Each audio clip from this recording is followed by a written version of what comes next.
Hello, thank you for giving me the opportunity to share my book here at the Econ Reading Club. This is my book, What Would the Great Economist Tell Us at Supper? Today I'd like to share a chapter I wrote. It's chapter 3. It's about free trade and protectionism.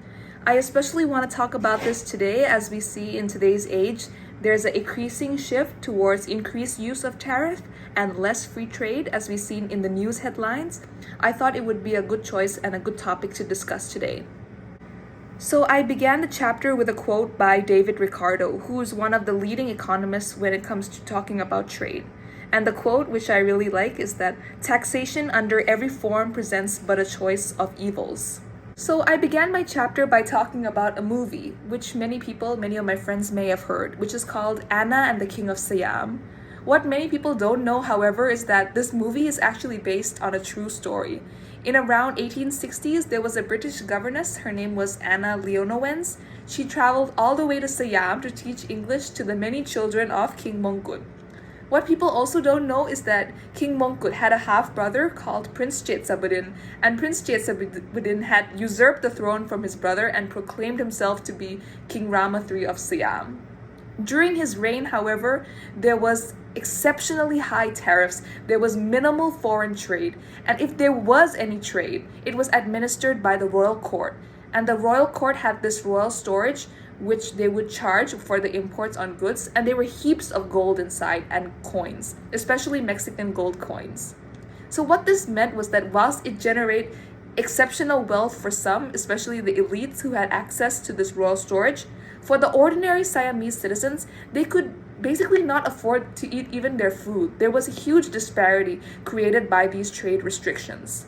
So then once King Jetsabuddin died, the throne went back to his half-brother, King Mongkut. Now, during King Mongkut's reign in around 1854, he had a very special visitor, which was John Bowring, who was the governor of Hong Kong, who had been appointed by Queen Victoria. Bowring had come to negotiate a treaty with Siam. But let's not say it was negotiate, because it was more of an imposed treaty to force Siam to open up its borders, to reduce the tariffs on British goods coming in, and to allow for free trade. Imagine this, before the Bowring treaties, when one good would come into Siam, it would have multiple stages of tariffs on it. So now the Bowring Treaty said, please remove, only charge us once, and those taxes have to be less than 3%. Then King Mongkut, he had no choice. He had to accept that, okay, we're going to have to accept this treaty, otherwise we're going to get colonized by the British. So he had no choice, and in the end, free trade was forced upon Siam.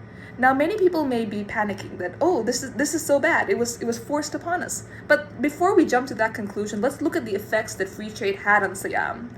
The first thing we saw was immediately these vast areas of barren land which were once uncultivated, immediately there was a rush to cultivate them. You know, the demand from abroad for rice and sugar, once we saw that demand coming and now there was no longer any restrictions on us to trade, we immediately decided we're going to cultivate these lands, we're going to export these products.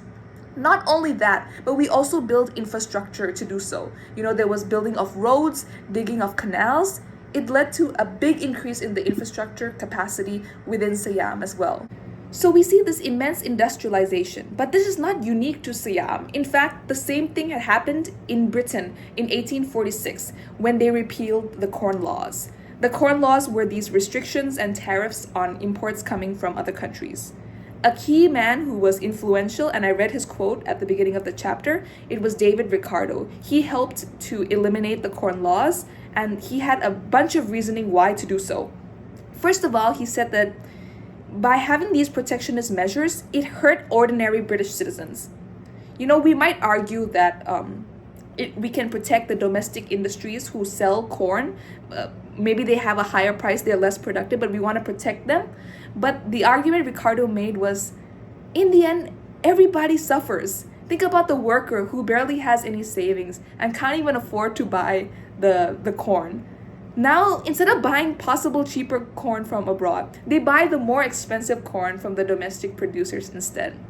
Ricardo said the only one who arguably could benefit was the landlord, because the landlord keep on increasing their rents and they keep lobbying with the government to enforce their protectionist measures into the future. Not only that, but Ricardo said that these landlords, if you compare them to the industrialists, look at the industrialists. When they make a profit, immediately they hire more workers. These landlords, when they get a higher rent, they just spend their rent on luxuries. So we can see that the different stakeholders and how they impact the economy is not the same. David Ricardo, and many of you may have heard about this from your basic economic lessons, also proposed the concept of comparative advantage. So, for example, if we look at Portugal can produce much cheaper wine than the British can, and Britain can produce much cheaper textile than the Portuguese can. If that is the case, then Portuguese should produce their wine, the British should produce their textiles, and they should trade together. In the end, both of them benefit. That's the beauty of free trade. So let's tie it all together. Let's go back to Siam. Before these vast areas of land, they were uncultivated. The Siamese citizens didn't even bother to come and think and to cultivate these lands. But now that these restrictions are gone, immediately, within the snap of a second, they began to cultivate these land. They began to invest in infrastructure. Whilst before, only the elites benefited from the royal storage, now everybody can benefit from the effects of free trade. So just like Britain became major industrialized country, Thailand also became a major exporter, a major trading hub within Southeast Asia following the Bowring Treaties. So the next time you hear the word Bowring Treaties were imposed on Thailand, think about the effects it had and decide for yourself whether it's beneficial or hurtful to the economy.